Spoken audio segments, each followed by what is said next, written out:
Guatemala pasaba por una larga guerra civil que ocupó desde los años de 1960 hasta 1996. Dentro de este periodo se registró uno de los más grandes genocidios a grupos indígenas con una severidad casi comparada con la conquista española.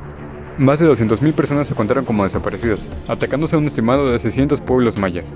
Pero el periodo más sangriento y catastrófico ocurrió en el llamado Holocausto Silencioso, protagonizado por las fuerzas dirigidas por el ex jefe del Estado, criminal militar y dictador Efraín Ríos Montt, que gobernó entre 1982 y 1983, los 2 años más violentos de guerra contra los grupos mayas.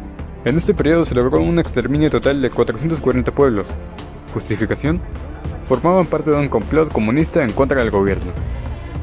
Claro. En fin, veamos qué fue lo sucedido en estos actos de tortura extrema, mutilación, violencia sexual y asesinato en este específico caso. Caso Masacre Plan de Sánchez contra Guatemala. El domingo 18 de julio de 1982 era día de mercado en Rabinal. Algunos miembros del comando interceptaron a los habitantes que regresaban hacia sus comunidades y otros iban de puerta en puerta reuniendo a los pobladores. En ese momento, varias personas lograron esconderse, especialmente los hombres, ya que consideraban que a las mujeres, a los niños y niñas no los perseguirían. Aproximadamente 20 niñas de entre 12 y 20 años de edad fueron llevadas a una casa donde fueron maltratadas, violadas y asesinadas. Después, miembros del comando incendiaron la casa y los cuerpos de las personas asesinadas en el patio. Ninguna de las víctimas encontradas dentro de la casa pudo ser reconocida debido a las altas temperaturas a las que sus cuerpos habían sido sometidos. Los restos de las víctimas ubicados en el patio estaban parcialmente cubiertos por el techo de la casa que había caído sobre ellos y presentaban heridas de armas de fuego, principalmente en la cabeza, el pecho y la espalda. Por la tarde, algunos animales domésticos empezaron a comerse los restos de las víctimas. La mayoría de los cadáveres fueron enterrados en el mismo lugar de la masacre. Los sobrevivientes, por el temor de lo ocurrido, las amenazas y hostigamientos por parte de los comisionados, de los miembros de la PAC y del ejército, decidieron abandonar progresivamente la aldea durante las semanas y meses siguientes a la masacre.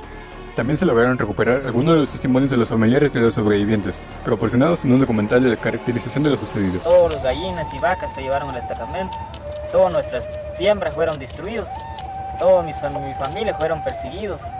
Fueron enfermos, fueron desnutridos también porque no tenían que comer, solo comían hierbas. Pobre Prudencia, todavía le encontré que está bien, pues yo le quisiera, yo que me quiera hablar, que me quiero decir qué es lo que pasó, pero ya no pude hablar porque ya le quitaron la lengua. Si uno reclamaba el derecho, esa no se oía, no se escuchaba que es derecho en ese tiempo. En la defensa del Estado, el entonces presidente Alfonso Portillo Cabrera reconoció la responsabilidad institucional del Estado, que deviene por el incumplimiento del impuesto en el artículo 1.1 de la Convención Americana de respetar y garantizar los derechos consagrados en la Convención y de los artículos 1, 2 y 3 de la Constitución Política de Guatemala. Además, reiteró las excepciones preliminares presentadas por el Estado en el trámite del caso y reconoció su responsabilidad internacional por la violación de los artículos, pero no entró a ponderar lo relacionado con el tema de genocidio planteado en su escrito de demanda por la Comisión y los peticionarios.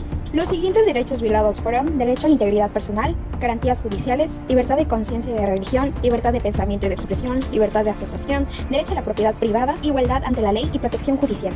Mala suerte para el gobierno, pues anteriormente Guatemala entró como Estado parte de la Convención Americana en 1978 y reconoció la competencia contenciosa de la Corte el 9 de marzo de 1987. Lamentablemente la sentencia fue llevada a la Corte hasta el 29 de abril de 2004, casi 24 años después de lo sucedido. Todo empezó cuando, después de tantos años de luchar por sus derechos, el Centro para la Acción Legal en Derechos Humanos representó a las víctimas y presentó una denuncia ante la Comisión Interamericana el 25 de octubre de 1996. Se aprueba el 11 de marzo de 1999. Ya en agosto del año 2000, el entonces presidente de Guatemala, Alfonso Portillo, reconoció la responsabilidad institucional del Estado en la masacre. En su última sentencia, se mantiene la supervisión del cumplimiento en 11 casos contra Guatemala con la obligación de investigar, juzgar y, de ser el caso, sancionar a los responsables de las violaciones a los derechos humanos. Como puntos más importantes de reparación que dictó la Corte para que el Estado cumpliera, fueron que el Estado debe realizar un acto público de reconocimiento de su responsabilidad en los hechos ocurridos.